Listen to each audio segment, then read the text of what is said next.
to.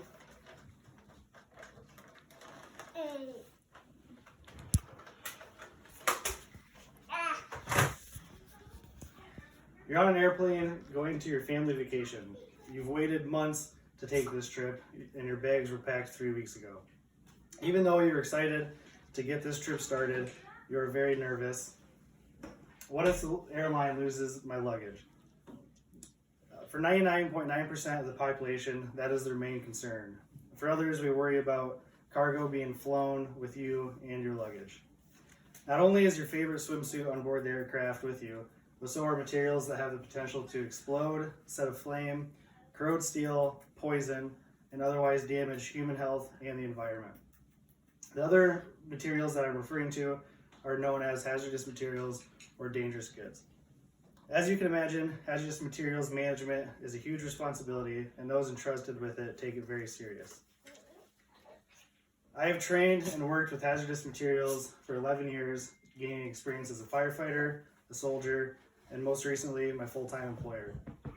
During this time, I've had the pleasure to meet with people, with worldwide leaders in this field, and many others who, like me, stumbled upon a field of great importance, one that impacts the safety and well-being of their employees, the public, workers throughout the supply chain. Once these professionals enter a career in hazardous materials management, most never leave. However, that's not the problem that we're concerned with. According to Label Masters Dangerous Goods Symposium's most recent survey, the number one concern of today's hazardous materials professionals is who will be taking their place. Who will have the skill set and the dedication needed to do the job the right way? Because when hazardous material is not transported correctly, the consequences can be lethal. According to PHMSA's 2017 annual report, over 1 million daily shipments of hazardous materials are made in the United States alone. This number continuously increases day after day. In 1997, the DOT estimated from Census Bureau data that 817,000 shipments of hazardous materials were made for that entire year.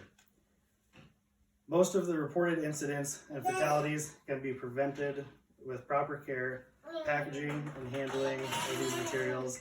However, damage to the environment and loss of human life are still being reported.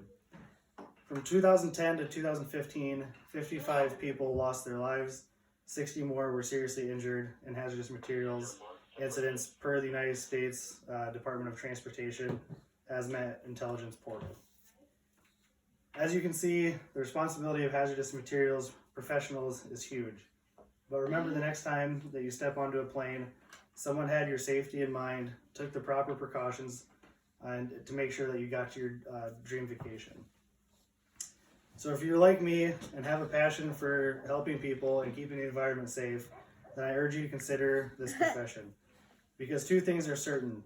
Humans will continue to need hazardous materials for health, transportation, energy, and much more. And the world will need a new generation of dedicated, dangerous goods professionals to ensure that the harmful materials reach their destination safely.